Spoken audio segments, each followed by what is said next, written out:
Hello, good morning, paranormal researchers and interest group nation out there. Just a brief little follow-up to let you know that last night's investigation went very well. It wrapped up after 1 o'clock in the morning. We'll be sharing some stuff about that as we get into everything and start evaluating and analyzing our findings. Lots of bones and stuff was on that property, very interesting, and what we believe to be a bare bone, part of the leg and foot, which we'll be putting those pictures up and sharing that as well.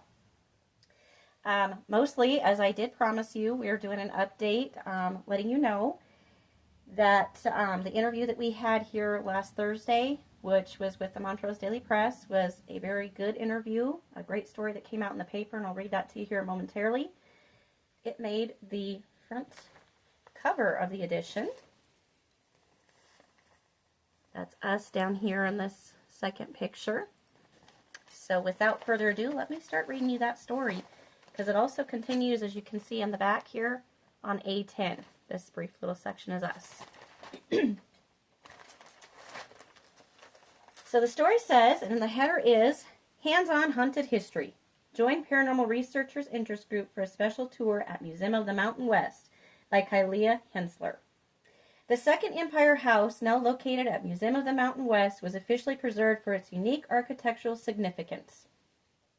But some believe the house, which was originally located on the corner of South 5th Street and Selig Avenue, is haunted by the ghost of a horrible crime.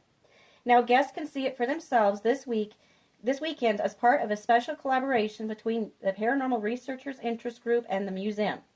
The group volunteered to help clean up the house to ensure it's safe to walk through, and this Saturday, May 31st, the public can join in a tour where they will learn more about the history of the museum's collection and try their hand at paranormal investigating.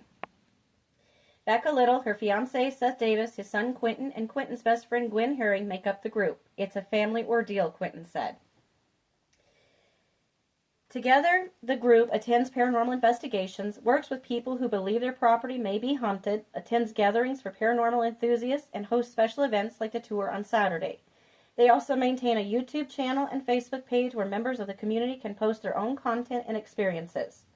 Each individual has their own relationship with the paranormal realm, and Little calls them sensitives, though she explains some people use different terms. She first began exploring the paranormal realm with her father as a child, after her mother's suicide was followed by a chain of unexplained events in her home. The tragedy forced her to ask, is there life beyond what we know here? While she began exploring the paranormal researcher community with her dad, he passed away, which you all know, in 2020, totally unrelated to COVID, and I did end up taking a step back. Soon she'd find a kindred spirit in Seth, who has had paranormal experiences since he was a young child that grew more frequent as he got older. In a defining moment while stationed at sea with the Navy, he says he astral projected to a road near Grand Junction where he saw his cousin die in a car accident. He said he called his mother to explain what he saw from afar, and she soon called back to confirm his cousin was in fact killed by a drunk driver that night. Together, Seth and Little were able to explore their shared interest, and they started Prig in 2019. Which was originally my father and I in 2019. We relaunched it actually just last year, and I've been doing very good. Lots of fun times have been happening, and we still joke around saying that Prig kind of has her own spirit leading us down this road where we're just passengers in the car, waiting to see where the next adventure or hunting is to yet unfold. It's been a fun and wild ride, Seth said. Hearing said she also felt a connection to the spirit realm since childhood when she saw an apparition at her grandparents' house where 2 family members had previously died. It seems like something attaches to me more because I am very positive, she said. Quentin, on the other hand, said he didn't have such experiences as a child, but he does have an interest in Norse paganism and the gods and goddesses of the astral planes. When his dad and Little formed Prig, he decided to give it a go. The group conducts investigations for private clients or special events using tools like recorders and lasers.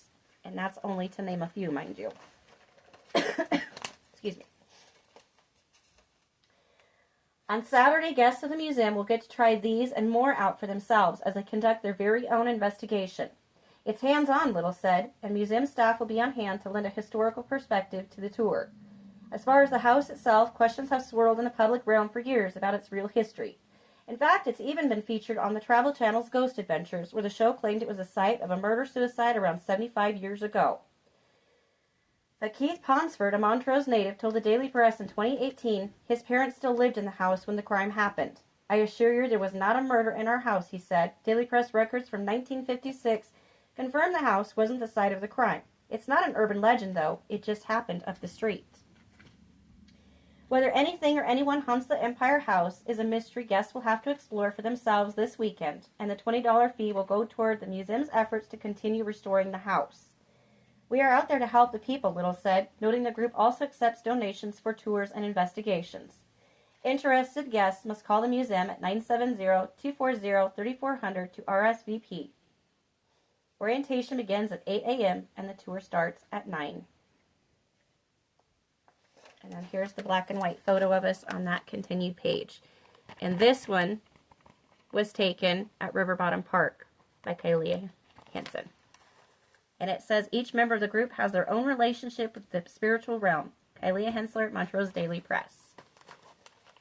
So a big shout out to the Montrose Daily Press, and especially Kylie for her writing abilities and what she did for our group. We appreciate it. And the fact that we made the front cover is super awesome. My team members and I are ecstatic, but I did promise I was going to update you on that as it became available. Well, it is available.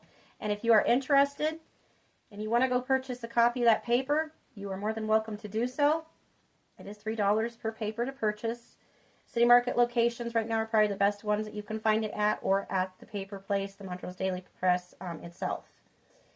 So again, we look forward to seeing you for the tours coming up this Saturday, May 31st. Meet us at 8:30 a.m. for the meet and greet. Tour starts at 9 and we'll be there until 1 o'clock. And you can give us some information on feedback surveys at the end of the tour if there's anything that you feel we need to improve, or if you're actually satisfied with the way we handle it. We'd love to hear your thoughts. I think that pretty much brings us up to speed on everything that we have going on right now at the moment.